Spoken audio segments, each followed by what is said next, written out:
Hello and welcome to another episode of the MotUS Edge. I am Stacy Rowe here with Kevin Brubaker, and our special guest today is Alex from Cheer Theory. Alex, tell us how you say your last name. You say it Gaggioli, like ravioli. Gaggioli. It's the easiest way to remember it. Yeah. So are you Italian?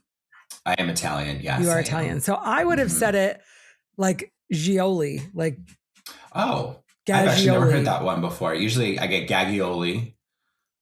That's the usual one. And then sometimes a Spanish speaker, Portuguese, Italian, obviously, will get it right usually. Gaggioli. Yeah, Gaggioli. That's what I was saying. I would have said it Gaggioli. I just said the last part of the name, Gaggioli. I was practicing beforehand. And then right when I was getting ready to introduce you, I'm like, you know what? I'm not going to do it because I don't know if it's right.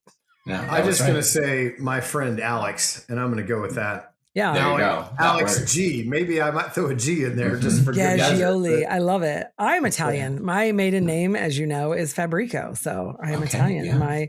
My dad was the first generation here in the US. So yeah. That's awesome. Yeah.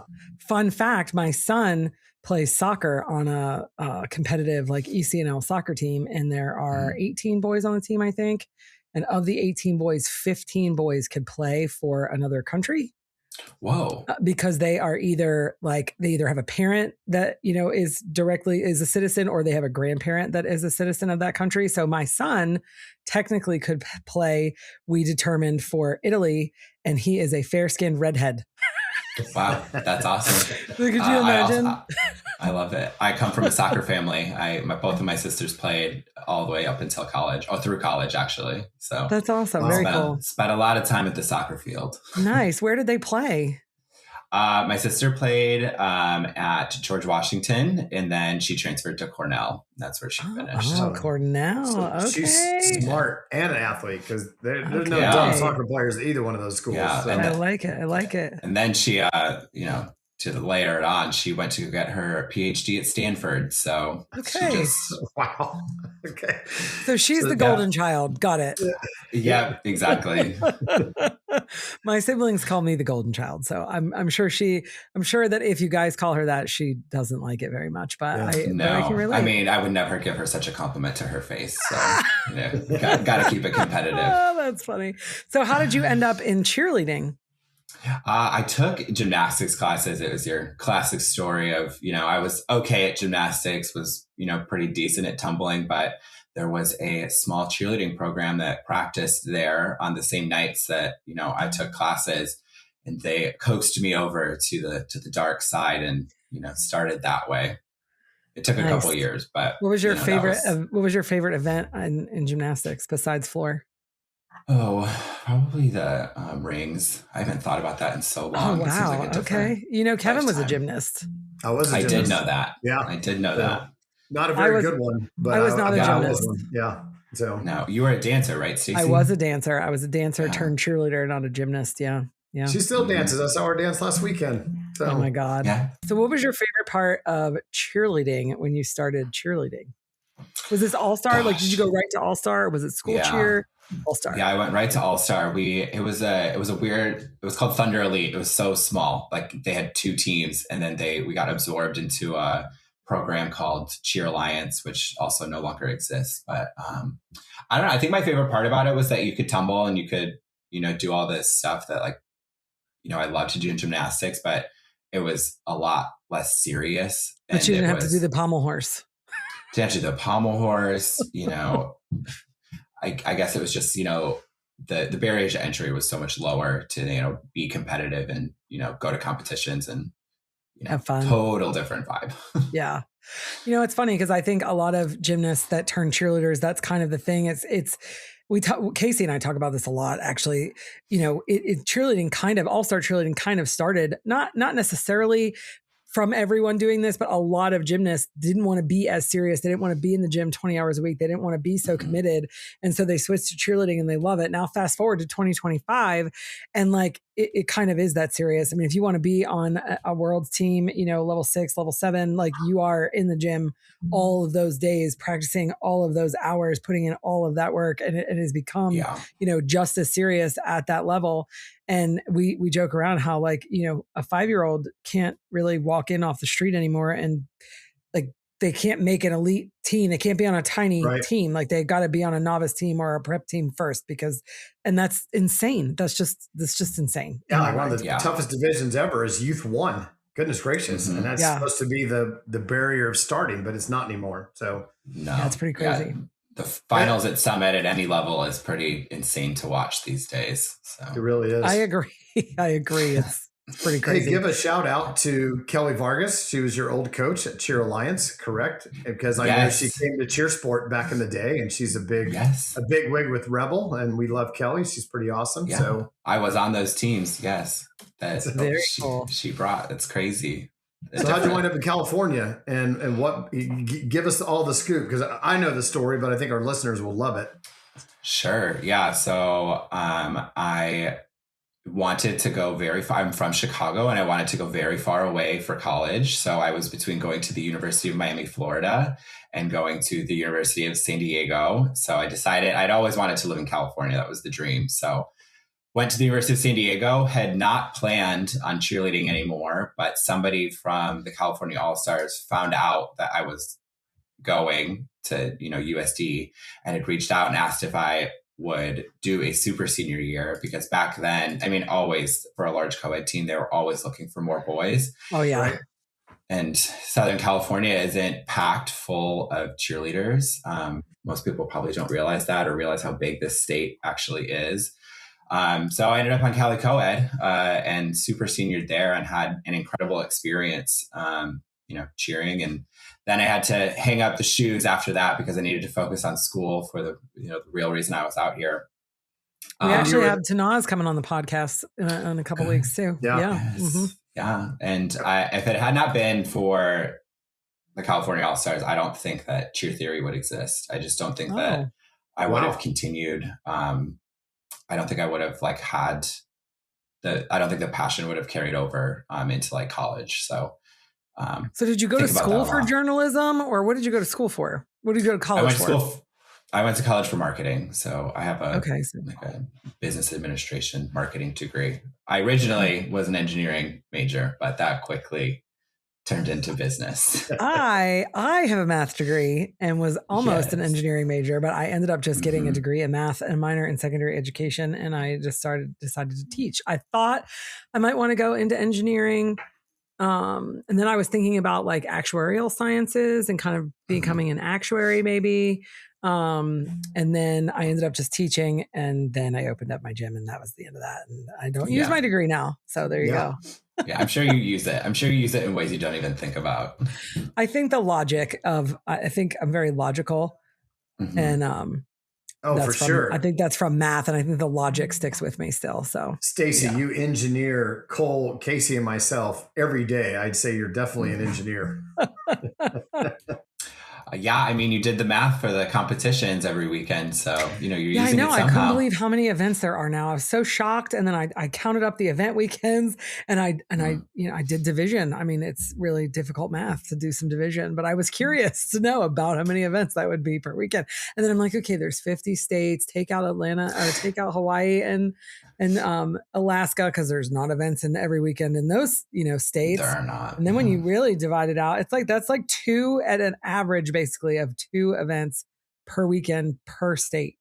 Average. Do you know you can find all the events on Cheer Theory? That's where I go for everything. I know. Isn't that crazy? It really is awesome. Isn't that crazy? It's so crazy. I wonder what the actual trend number is of, like, have we increased events? Have we decreased events? But I only started tracking it 3 seasons ago. So we hover around 1,200 to 1,300 a season, but there's more this season than last season. So crazy. That is crazy. That's so crazy. Well, I can tell you back in the 90s and the early 2000s, really in the late 90s when I was cheering, there were not that many events. I'm just saying. So Alex, you mentioned California All-Stars. There would be no Cheer Theory without that year being probably the best male stunter and tumbler on the team that year. I'm assuming you were that. Absolutely. Yes. So we're gonna ask Tanaz that same question. Yeah, she won't even remember. So, but how did that lead to Cheer Theory? I mean, it's awesome, and tell everyone, give everyone the scoop of your humble beginnings and where you are now. Yeah, so I just think that, I mean, at a gym like the California All-Stars and being on a team like Cali Co-ed, especially in that era of cheerleading, like the team was so popular, and like the passion around the sport and like being on that team is so infectious. And I had already been in love with cheerleading, but you really, dive head deep, when you're on a team like that. And I wasn't even on the team for that long. It was like 6 months because I got to California in September, October, and then, it only went till May. So I just think I became super passionate about it, stepped away from cheerleading for a couple of years for the rest of my college years, got a job right after college working for a B2B SaaS startup, and was honestly pretty bored. I had always wanted to work in a consumer marketing role, and I was doing not that. I was, fully selling business to business software. And like in this era of the internet, it's when BuzzFeed became really popular. Gawker was, crushing it, Mashable. There were all of these websites that, those weren't niche, but like there were a bunch of niche websites popping up. And this was also the time when cheerleading was becoming really popular on Twitter. So people were posting the results, posting the deductions, like all that information, but it wasn't getting housed anywhere. And so I had the idea to create a website that just continued to like track all of this information. So back then there really, there was no website tracking any of this information. And of course that's changed now. There's several other websites that do it, but like back then there was a public Google sheet that was tracking how many medals each program had from Worlds. Wow. And it was inaccurate, and it was also like anyone could go in there and change the information. So that's just one of those things now that like, of course we know that information and like several people track it, but back then it just like, nobody had it. Right. Nobody had it. And there's all sorts of information that's still lost out there. Like how many NCAA, national championships has every program won, and it gets complicated. It gets complicated as time goes on because people change their name. People merge, they unmerge, and people want things to be counted a certain way. Trust me, I know. Yeah. Kevin, I think it was Kevin that suggested this idea when I was writing the Pioneers book to have like the first gym in each state like listed. And I thought, yeah, that'd be really cool. Oh my God, trying to get that information and get it accurately compiled was impossible. And I'm like, I'm going to publish this book and I'm going to end up making so many people angry because they're going to believe that they were first, or this one was first, or you didn't give credit to that one, or you didn't even ask me about this one. And I was like, forget it. I tried. I got like 25 states and there were still discrepancies. And I'm like, this is not going to happen. Right. Yeah. It's really hard. And every program feels differently about how they want some things counted. For sure. Like I know that information now, and I know who to go to, make sure that I'm doing it correctly, but also I'll do things differently than the program will. So like, Top Gun, for example, will count their dance worlds like gold medal in their count. But I won't do that because if I do their gold medal for dance worlds, I have to do everyone else's. And then it would totally it wouldn't show what people are looking for. It's funny that you say that, because when you're talking about the Google Doc with the tallies, I was like, oh, I wonder if there's one of those for dance. It immediately popped into my head. Because Premier has both cheer and dance, and we have some dance medals and some cheer medals, and that immediately popped. And in my brain, we would count them all together. I would be the same, but it's cheer theory. So are you going to start not dance theory? Yeah, it's not dance theory. Can we have dance theory? For the first time this year, I added all the Dance World Spit events, so we'll just tiptoe into it. But okay, thing is, I don't know enough about dance that I feel like I would. Like I know enough about cheerleading that I know what not to mess up, but in dance world, I don't know. Like, I don't even know where I would start. Well, I think starting with the World Spit events is a good start. Yeah, so there you perfect. Go. I love it. Yeah. So why did you decide, I guess, to put together all the things that you have? I mean, I guess you said, you felt like the information wasn't out there. So was that really was it important to you to gather that information, or was, were people were California All-Stars like asking they wanted that information, or I don't know, like what brought you to the news and this type of news and the way that you kind of got Cheer Theory going?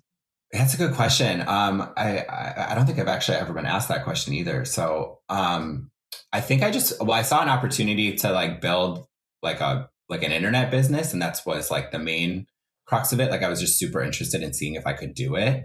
And then like this type of information, I mean, I was looking for, it's much easier to record factual information than it is to create a blog that people are interested in going to. So like I started with like, okay, these events are happening. This information is like, just is what it is. And so let's record it and put it out there and see if that's what people are looking for. And they definitely were, because you could see on Twitter, like people were looking for like, okay, who won this competition this weekend? Does this team have a bid? And like over the years, like I've seen how, primarily coaches and owners are tracking information, and it's like all over the place. Like, and they're looking for it. Like they're scrounging for the information. I used to, anytime I went to a competition, then the day I got the schedule, I was coaching, I would go and I would search out, especially for my Worlds team. So I would do it for all of my teams most of the time, but let's just talk about my Worlds team. I would go, and anybody that they were competing against, I would scour all of the events that they had been to that year previously and the year before. And I would write it all down, and I would figure out like what placement they got, where they got their bid. Like if I knew their score, what was their score? And I would document and have all of that information going into the event. So I would know like, okay, this is the team that we need to look out for, or we got this in the bag, or, whatever. Like I totally did that. So I would have loved a place where all of that information was just there. Yes. And then you have coaches like me that would just tell their kids, let's just go hit 2 days and see what happens. Yeah. Yeah. Yeah. I mean, there's both ends of that spectrum. Like some of the spreadsheets and notes apps that I've seen of people tracking teams, I'm like, it's like psycho territory sometimes. I mean, I might have tiptoed into that territory just a little bit. Yeah. Like I don't live there, but I might have stuck a toe in there. Yeah. So, I mean, and like, there's so much information available now. Like if people are looking like to, stalk their competition or like know what's up, like the information's out there, like in several places. So I think like every iteration of Cheer Theory has been like, okay, I started with World Spit events, and then like gradually just keep adding more and more information. But like, I think back to, it started like 10 years ago at this point, and there like no one like recorded anything anywhere. Like USASF didn't have their World Spids listed, or like the World Spit events listed. Like, back then, there were a lot more independent event producers awarding World Spids, and everyone's website was different, and like what they would release and like wouldn't release. Now things are so much different. I was thinking about that, like as I was, the competition weekend has started, but like now varsity events release the breakdowns for every division. That's just something that is like, so I'm kind of curious actually, like what is a weekend in the life of Alex looked like? I was thinking about you the other day. I saw something posted on, Cheer Theory. I really do genuinely try to like pay attention and interact with what you're doing. Some days I forget, but like I really do. You're a MotUS affiliate now, and so I try to support all of our affiliates. But I thought about it, and I'm like, my gosh, because I understand that like the Herculean effort it must be to get all of that information. And I'm like, goodness gracious, like what is he sitting in a room with like 25 computer screens, like sifting through all of this? Do you have bots that you send out into the universe to collect all this information? Somebody else thought. Weirdly, a friend of mine who is not involved in cheerleading was with someone this weekend who is in cheerleading, and he told them that he knew me, and they thought that I had code that was like stealing information from the competition companies. I was like, that's crazy. I wish I was that automated. But no. Right. Do you have web crawlers? Come on. I know you do. No, I don't. It's crazy. It's all very manual. But I do have like processes. So like, every competition has its spreadsheet, but like I do a ton of prep work. So I know by like Wednesday, I try to have every World Spid event set up on the website. So every team that's competing, their current bid status, like that's all uploaded, and then every each team. competition. So you said every team that's competing and their current bid status. I just want to make sure that people listening are hearing that. Yeah, that's a lot. And you have that information for the world to view. It's crazy. Yeah. It's crazy. So a lot, I mean, as I've mentioned, like things have changed so much. So event producer, there are so many processes that most event producers like have, figured out. So like, I know when things are coming out. I know where it's coming from. I know what website to check. I know who to text, to get the information. So, I always think about I primarily, event coverage on the weekends is primarily world's teams. And I always think okay, could we expand it to the other levels? And as we approach the season, I'm like, oh, I could do it. And then a competition weekend will pop up. I'm like, and then you're like, absolutely not. I could absolutely not do it. Yeah. No. So are you a one-man show? You do all this by yourself? Most of the website stuff, the tracking stuff, that's all me. And then I have somebody who helps me with the 98 plus scores, that type of thing. And then my average score ranking for world's teams. I have someone who, her name's Marin. She is from the California All-Stars, and she was on Twitter and she was doing this average score ranking, which is so we, take every world's team score and then give them an average for their world's bid events. And then we rank them based on how they're doing throughout the season. And she had been doing it on Twitter, and I was like, that is the exact type of thing that I love having on Cheer Theory. So I hired her to do that 4 seasons ago. And so she still does that portion of it. And then, awesome. And it's a cool ranking too. And it actually is pretty accurate when we get to Worlds. So we've been tracking that too. Cool. That's cool. And then on the competition weekends, really busy ones, I have people who will help me tweet. So when there's 4 and 5 World's Bid events, or an event like NCA where there are World's teams going every 2.5 minutes for 12 hours, definitely need help in those. Well, I've never sent a tweet before, but I could get Stacy to teach me. And if you need me to tweet something out, let me know. And I don't think I could help very much, but I'm glad to help if I could in any way. Yeah. So I could text them. Yeah. You can. Well, it's the same thing, honestly. I mean, okay. Yeah. Twitter X is it's dying a little bit. It'll be a while before it fully dies out for cheerleading, but Instagram, TikTok, it's all become so much more important than it used to be. So I thought of a story, Stacy, when you were talking about how all the teams and all the divisions and everywhere. And so I remember back in my old cheer sport days, I used to do dummy teams, which people would, say, hey, who is Southern Kentucky youth? And I would put them in a filler team in a youth 2 division. And to me, it was always an open spot. And they would say, I've never heard of Southern Kentucky youth. Well, that's SKY. That's Sky. That's my daughter's name. So she'd be a filler team in the middle of, 27 teams at Cheer Sport. I'd have a dummy team in the middle of that. Now you couldn't do that because people would research it. That was one of my favorites, was Southern Kentucky youth. They were in several divisions, and Kevin, that's my nightmare. all vertical all-stars was AVA. That was a dummy team that we had in the old cheer sport days. So in big divisions, we'd put a occasional dummy team in there, but you can't do that anymore because now everyone can research everybody and you can find anything. But back in the day, that worked out pretty great to have a dummy team as a break or a filler spot when you're doing a schedule for 1,400 teams. You needed a couple spaces you couldn't move to. So little secret for you.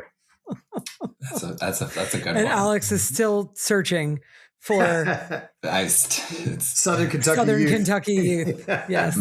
Alex is still putting forth the effort. His bots are still crawling the universe. They're crawling. Trying to find that team. Oh my goodness. I wish I had bots. If you know anyone to write a bot. So do you do most of the work? I'm just curious because I build websites. Do you do most of the work on your website? Or do you have somebody that does that for you? So Cheer Theory is a collection of plugins that have been customized. So I do a lot of the setup, but when things get anywhere near coding and HTML, I have to pull in a crew of people. But awesome. Thankfully, it's not a very complicated website. It's just a very large website at this point. Yeah. Yeah. There's a lot of stuff on there. There is a ton of information. It's pretty amazing. It is pretty At the end amazing. of last season, there were 14,000 pages on the website. So, yeah. But I add, every competition gets its own page now. So, every season when there's 1,300 competitions, it's 1,300 new pages. So, wow, that's crazy, Alex. That crazy in a good way. So, yeah. I'll tell you what else is crazy is sometimes owning a gym can be crazy. And so I can MotUS imagine. membership is amazing, but you don't have to feel like you're pushing the bus uphill alone. Joining MotUS is a powerhouse community of gym owners who share, support, and grow together. Inside the MotUS Vault, you can get ready-to-use templates, fresh resources, and exclusive industry discounts. Plus, your membership includes 2 seats at the MotUS Business Expo in Nashville every year, 2 full days of business growth, leadership, networking included at no extra cost. Ready to level up your gym game? Join MotUS today at joinmotus.com. That's JOINMOTUS.com. Boom. Go MotUS. Love it. Alex, how was your Nashville experience last year with the MotUS Business Expo? It was great. I had never been to Tennessee before. Oh, wow. Yeah. And I'm from a road trip family. So I've been to most states and I had not been to Tennessee somehow. Wow. That's pretty crazy. Yeah. And it was nice to go to the fabulous book launch and put so many, I hadn't been, you're always in the same room with those people at competitions, but they're never sitting. So that was cool. Yeah. And then I got to go to the expo on day 2, I think it was, and that was great as well. Heard Justin Carrier speak. Yeah. It's pretty awesome. It's funny. I was saying to my husband the other day, because my husband's from upstate New York and I'm from New Jersey. And I don't remember why we were talking about this, but I was like, oh, I know. We were driving and we saw the Welcome to Tennessee sign. We were just into the, state of Tennessee. And he's like, oh, home, after all the driving. And I was like, God, it's so crazy to think that Tennessee is home. When we both lived in the North, like Tennessee was Hickville in our mind. Like when you live in New York and New Jersey, you're like, Tennessee, like country bumpkins live in Tennessee. Yeah. Well, yeah. And now I live in Tennessee. And Cole's our partner, and he's the country bumpkin of them all. So, yeah. Yeah. So, a funny thing about living in California is anybody who grew up here has absolutely no sense of geography whatsoever. So if you ask them to point out Tennessee on a map, they would 100% not be able to do that. So wow. That's kind of scary. Yeah. So I have a dad joke since we're on the computer world stuff. Are you ready? Ready. So neither one of you are dads, so it's just up to me in this case. So what does a baby computer call his father? Data. Very good. Yeah. You got it. I got it. I looked at a list. Of dad jokes, and that was the first one. Wait, you prepared. The first one. Wait, Alex, are you telling me that you prepared for the dad joke? You came prepared to answer the dad joke. 3 minutes before the call, I noticed I was supposed to read the guide, and it was in there. So That's beautiful. I don't know if we ever had a guest do that before. That's not true. The only other person that actually ever correctly answered a dad joke was Emily Jones, who happens to be the daughter of Casey Jones. So it was her dad telling the dad joke and she got the answer. And I'm like, oh, isn't that just perfectly fitting right there? But amazing. I love that. And just Alex, there you go. Alex with Cheer Theory. He's researching all the things and he researched all the of dad the joke things 3 minutes before the show and got the answer. That's awesome. Hysterical. Love it. Insane. Oh, well, be sure to send us your favorite dad jokes so that we can share them on our show. We love submissions. So send those dad jokes in to Stacy at joinmotus.com. That's STACY at joinmotus.com. Or you can DM us on our social media at joinmotus and send those dad jokes in. We would love to share them on the podcast. Yep. They're awesome. Yeah, pretty cool. So seeing how you are a wealth of knowledge and information, Alex, what kind of trends do you see potentially happening this season in the cheerleading industry, if any? I mean, maybe there aren't any. I don't know.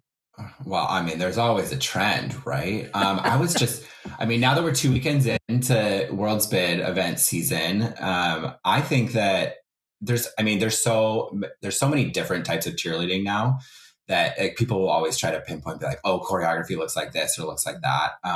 But I do think that choreography is looking a little cleaner and more buttoned up than it has in seasons past. But it also could just be the teams that I've been paying attention to the past couple of weeks. But I was actually thinking about that, like about how many different types of teams there really are out there. Like you have the teams with the themes who are, really trying to get the crowd engaged in their, routines in their season. So that's like a Prodigy All-Stars Midnight.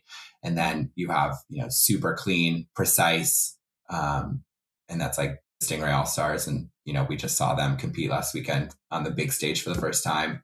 And then you have, good grief. I saw Casey's, he posted something. Somebody posted something. I don't know, but it was like, congratulations to all of our champion winners, whatever. 26 divisions. Yeah. One event. And it was like, I don't know, 25 teams all won. I'm like, yeah, who didn't win? No one. Yeah, it was great. Yeah. So I texted Casey. I'm like, wow, man, like awesome weekend. He's like, yeah, we did pretty good this weekend. I'm like, you think? They had a great weekend. They really did.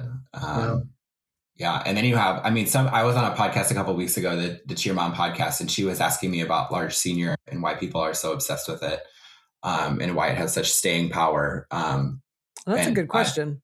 I think it's because it's an OG one, and you have every, 4 of the legacy brands in cheerleading who created cheerleading, still creating routines. Kind of duking it out. I agree. Same thing with large co-ed too, to a degree. Mm-hmm. I mean, it still doesn't have I don't know. They're different. They have different things about them. I feel like that those two divisions specifically have shrunk significantly over the years, but they are still I wouldn't want to compete in those divisions anymore. No. Yeah, I wouldn't either. But aren't there more? I was in the large co-ed division for a minute. But there were, I don't know, 15 or 16 teams in the division when I was competing in it. Yeah. Well, there weren't 29 divisions back then. So God bless the coaches. God bless the coaches that that coach the large co-ed divisions too, because been there, done that. It's a doozy. A lot of people, a lot of personality. Yeah. Yeah. There are more, Kevin, you were asking, there are more large senior teams this year because Woodlands Generals are back for the first time since I think 2011. And then Central Jersey All-Stars, Bombshells taking it on, and they look incredible. So, talk about a different type of cheerleading. That is like, I don't even know how they choreograph it or practice it. Like, it is so fast. It is like, literally, it's insane. Yeah. I thought there was another team too. Top Gun Revelation was supposed to be large senior, but they moved to small. That's what it was. Yeah. Okay. See, you and your researching, I don't know all the things. We had a lot of fun over the summer. Me and my pals over at Flow Cheer, we were going back and forth about announcing like which teams were joining and which ones were leaving, because it's the first time I think it's been the post-COVID seasons. It's the first time that there's more than 4 teams. Oh, just kidding. We had KC Cheer Fearless as well, but it's really been the core 4 and then KC Cheer Fearless, and now you have 2 more. So yeah, it's pretty crazy. Yeah, it's tough. It is tough. Mm-hmm. I feel like you gotta have some guts just to even go in the division. Yeah. It's so much attention too. Like, for the people who do stay, it's like we were talking about, the internet being a little ruthless sometimes, and those kids, like, they gotta, that's something I'm sure that they have to coach is, you have to take everything with a grain of salt and not reply to it or even look at it. Like, it's really nasty. And that's a great point, Alex, and not necessarily what our podcast is about, but I feel I would be remiss if I didn't say, they're kids. They are still children, no matter how incredible they are. Right. And you're right. And there are some nasty, nasty things that are said about those teams and the kids on those teams. And God forbid if they make a mistake, and the hateful comments, and and a lot of times, we blame not blame the kids, but the kids get the heat. Like, you shouldn't behave that way and they're children and whatever. But you know what? The adults are just as bad, if not worse. I mean, I see the moms all the time. They're mean. They're just mean and awful. And I'm like, this is not okay. So I am, for anybody out there listening, it is not okay to speak that way, whether it's in person or on social media or whatever. It's not okay. They're kids. They're somebody's child. Somebody, they all have a mama and they are somebody's child, and you are talking. And I'll add to that too, Stacy. I mean, we're in sports and sports aren't perfect. I love the NFL and the NBA and Major League Baseball. And there's even a category in Major League Baseball. Guess what it's called? Errors, because you make mistakes, and so I watch people drop passes and people get personal fouls in football, and they don't go through near the chastising that some of these kids, and they are kids, 13, 14, 15-year-olds, what they are berated and go through because they made a mistake. They made an error. It's like, but wow, they practice, they make their butts off. They do so many things because they love the sport. And to have to go through some of the things they do, it's just really not fair. Which is one of the things, Alex, I think that drew me to cheer theory. And one of the things I love most about what you do, it's factual, it's positive. It doesn't live in that space. It's really easy. It's neutral. It is neutral. Yeah. I feel like it's very easy to elevate your persona on social media by getting involved in all of that nastiness, and attaching yourself to it. And because unfortunately that's what society does, right? It's like, we don't celebrate the good things and get a whole lot of chatter about that. It's the bad things that everybody wants to get involved in. And so I've always appreciated and respected you for that. Well, thanks. Yeah. And it's interesting. People will always, I don't know if defend is the right word, but they'll be like, well, it's like, people are mean in the sports world. Like, they're mean on NFL, they're mean on MLB, in these communities, but you can't compare what we're doing in all-star cheerleading at this youth to these professional sports. These people, professional sport, professional athlete, they're making millions of dollars, and someone's going to say something mean about them, but these kids are doing this as an extracurricular that, really this is, the highest level, and people want to treat it the same. And it's just not like, the cheerleading world is not the Olympics. It is not the Super Bowl. It is not like, that's just not where we're at in the sport. And sometimes people don't like hearing that, but it's not. I agree. And for the record, I don't think it's really right for the professional sports either. I mean, they're people too. They're somebody's father, somebody's brother, somebody's son, or daughter or whatever. Yeah. Like, I think it's ridiculous all the way around. The keyboard warriors go to, and they think that it's okay. Now, I mean, have I gone on to social media and typed something 1,000 times and deleted it because it wasn't, I don't mean like submitted it and then deleted it. Like, I type it out and then I just don't post it. Yes, because I just feel like I need to get it out of my system. But like, it's just, we should be lifting each other up, not tearing each other down. And it happens too often, I feel like. Yeah. And the whole, the positivity aspect of cheer theory, whenever I'm talking about like how cheer theory came to be, I always forget to talk about that portion of it, which is ridiculous because it takes the most time to do on the weekends. And it's the most laborious part of this whole thing. But I remember sitting at the first event that I had while I had cheer theory, and I was just sitting there watching it, and you can't, and it was, the internet was really bad in the arena that I was in, so it's not like that's what I was going to upload. But I was like, if I'm going to sit here and watch it, I might as well make commentary about what is going on. And it was never, I totally understand why people like the deductions, and they why that's an important part of covering the sport.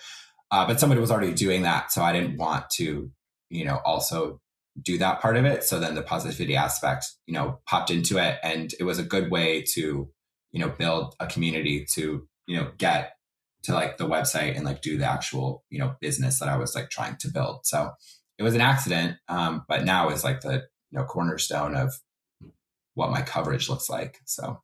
Yeah, which is awesome. And do you just do cheer theory now full time? That's all that you do, or do you have another full-time job? Nope, this is my full-time job now. That's awesome. This is the third season. It's crazy. It was always the dream, but it took a while to get here. To get there. So, that's pretty awesome. Cool. That's pretty awesome.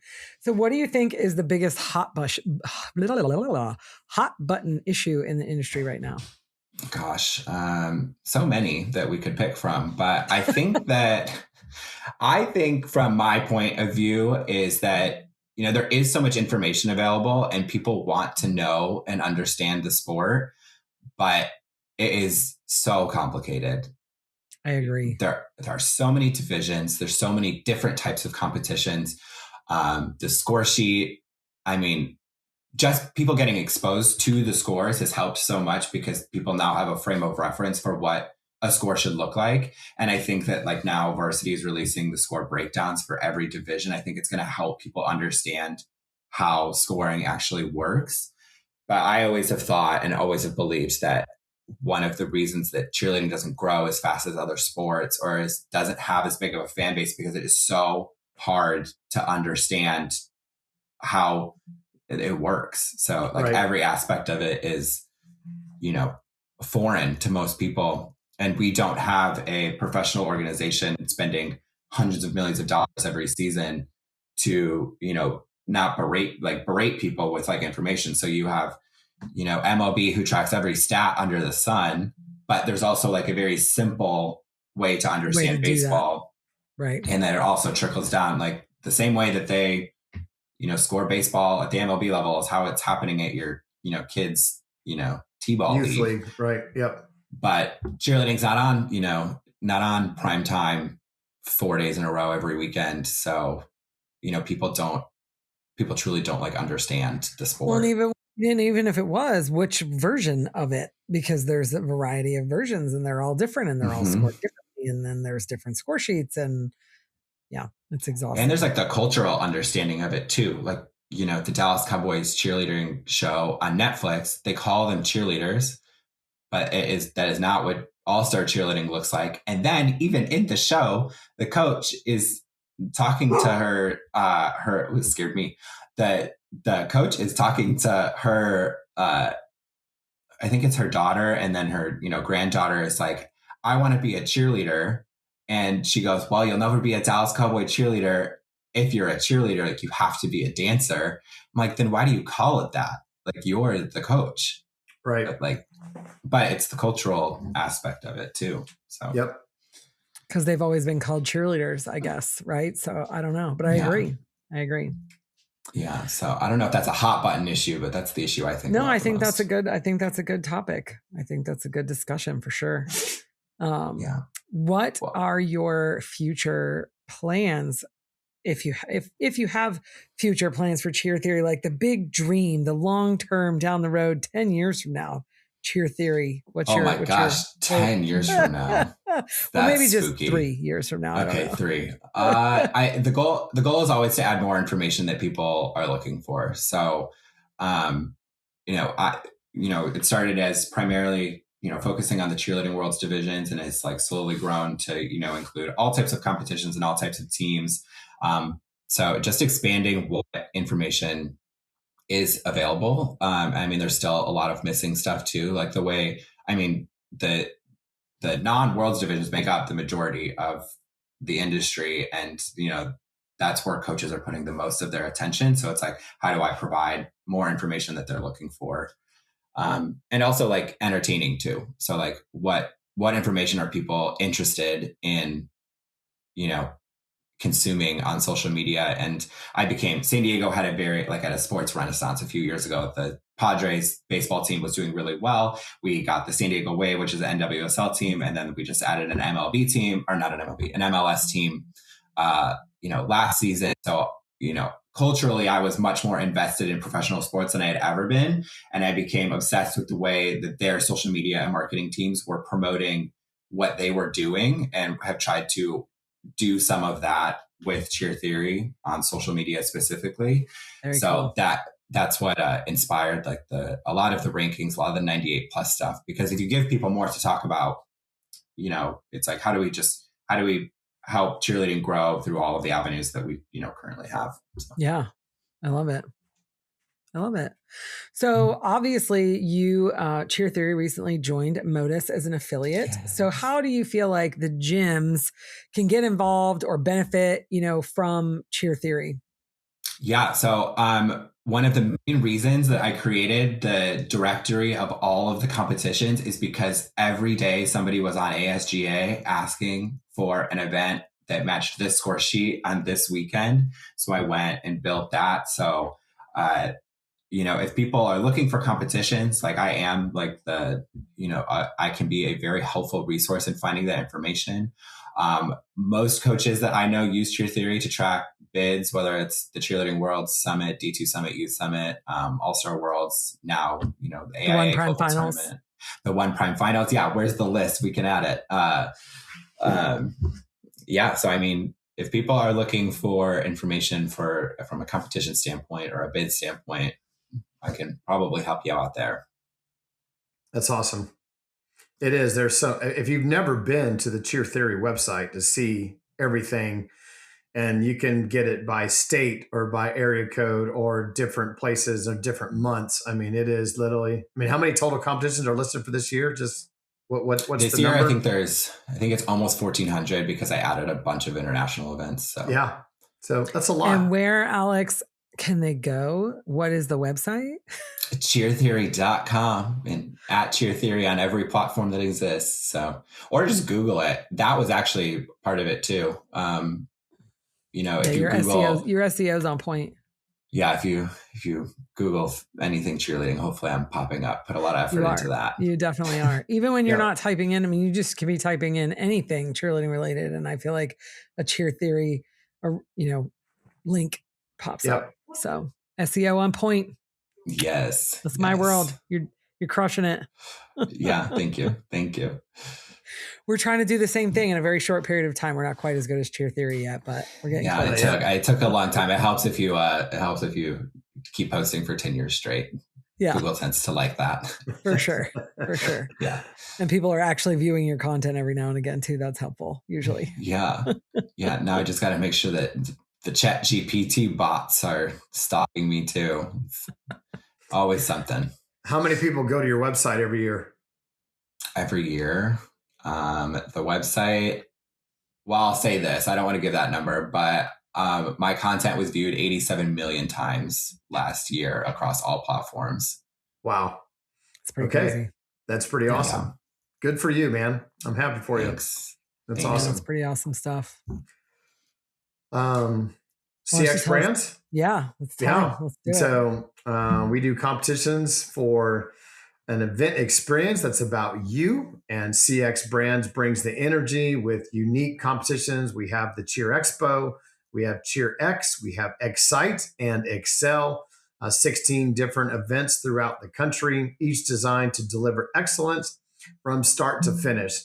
When you think cheer events, think CX Brands. Find yourself an event at thecxbrands.com. That's THECXBRANDS.com. Experience excellence, experience CX Brands. And we have a really cool thing called the Go button, which is amazing. If you haven't heard it or seen it, it is the best thing out there. It's pretty awesome. So the Go button taking the world by storm. Really though, fun. It's been everywhere. I was really excited to see it. Cole wants to start this thing. Well, first of all, his idea was he wanted to do this. I'm in my Go button era, and I was like, no, that's not going to work. So then he changed it. So then he changed it to what's your Go moment, and then we're going to post pictures of people. Yeah. So what's your Go moment? That's cool. Yeah, you should have you should have somebody just videoing every time that someone hits it, and then at the end of the event, we actually have a lot of that. So. I actually created a reel and put it on social media. Perfect. Yeah, that's pretty cool. There's a Go button. What a simple, awesome idea. Yeah. Like it's just kind of like a duh idea. Like, of course, there should be a Go button. Like a duh moment. 100%. I agree. Yeah. Thank you. So the Go button, and we revealed the X Factor just recently as well, the X Factor Award. So that's like a golden buzzer moment on the stage. The kids get the X Factor. That's a huge light up sign that says X Factor when they when they have been fabulous and they have the X Factor. So yeah, it's pretty cool. Yeah, it was cool, Alex. At our last event, we had a youth 1 team and a senior 3 team win the X Factor awards. And it was so exciting. It was really awesome. It's one of the best things we've done. It was pretty cool. Yeah, so the kids losing their minds. And I will say the thing about the Go button is there's 3 awesome things about it. 1, you don't have to be the redheaded stepchild off to the side, the tumbling coach or someone to push play. The whole coaching staff gets to be front and center on the floor. And then 2, you don't have to worry about the volume. You don't have to worry about whether you're airplane mode. I mean, you just like hit the button and it plays. And then probably the best thing, in my opinion, is the kids on the floor know the music's coming. So they're always in anxiety because they can see the coaches literally 5 feet in front of them. And when the coach hits play, the music starts right away. So it's pretty funny. Cool. We had some people, like there was one lady, I got a videotape of her and she touches the button and then she puts her hands up by her teeth. Like, oh God, is it going to go? Like she was all like scared. And then there were some that they wind up and slam it down. And then there was a group that the whole coaching staff, it was like 10 hands piled on top of each other and they all hit the button at the same time. Like it's pretty funny. It was pretty awesome. funny to see all the different ways that people like interacted with it. But the consensus was it was really fun and really awesome. And yeah, it was good stuff. So it was great.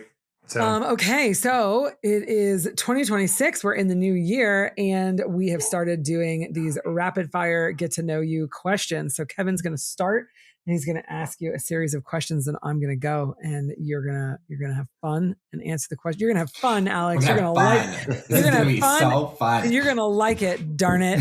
And everybody's going to get to know Alex Gaggioli, the brains behind Cheer Theory. All right, Kevin, I'm excited. You ready? All right, you ready? Yeah. Ready. What's your favorite go-to coffee order? An iced chai latte. Favorite pizza topping? Just some Cali pineapples or something ridiculous like that. That was the first thing that popped into my head. I couldn't say that. Well, you can. This is rapid fire, man. Rapid answer. Okay, it's okay. Okay. Favorite podcast? How I Built This with Guy Raz. Okay. Morning person or night owl? Night owl. Go to favorite karaoke song? Karaoke. Sorry, karaoke. I famously hate karaoke. If I had to, I would sing like Dark Lady by Cher. Okay. If you could have a superpower, would you choose flight or invisibility? Flight. Okay. Plane or train? That's my turn, Kevin. Oh, sorry. I was on a roll. I was rapid fire. Okay. If you had to travel, plane or train? Plane. Do you prefer to text or talk? Text. Do you like cereal or oatmeal in the morning? Cereal. Cats or dogs? Cats, I think. Yes. Oh, I'm a dog person. Yes. I love. Okay, so I don't know if we can be friends I just recently anymore. lost our dog, but we loved him so much. It's okay. He was a beautiful greyhound. Lived a very nice long life. I like really calm dogs, so it's very calm. Yeah, dog. my dogs awesome. are not calm, unfortunately. Yeah. I grew up with crazy dogs. So. Yeah. Awesome. I thought the MotUS Edge was going to be your favorite podcast. I'm a little crushed. Sorry. Yeah. Well, this episode will be at least. Too funny. Yeah. Well, thank you so much for being on our podcast today, Alex. We loved having you here and we loved your theory. Yeah. Good stuff. Thank you guys so much. So excited to be a MotUS affiliate and, continue working together. Kevin and I have been talking for so many years now. So it seems like a natural progression. It's pretty, and I will say, I'll brag for a second, and I know how the four of us feel from MotUS and CX brands. We love people that want to make our sport better and do it for the right reasons and really genuinely love kids and want that to be better for kids, coaches, and families. And we feel that way about Cheer Theory. So, Alex, we're proud of you and what you built, what you're building, and the growth you're having, and you definitely deserve it. So kudos to you, and we're excited to partner with you as well. So it's very kind of really you. Good stuff. Yeah. So well, be sure to subscribe to our YouTube channel at the MotUS Edge. Check out our shorts and like and comment. We love to hear from you. Give us a follow on Instagram, Facebook, X, and TikTok at Join MotUS. Follow our show wherever you listen to your podcasts. And if you like what we're doing and you want to hear more, leave us a comment and tell all of your friends. And hey, if you're a gym owner, join the movement today and sign up for MotUS. Thank you guys for listening. And we are excited for you to have the MotUS Edge.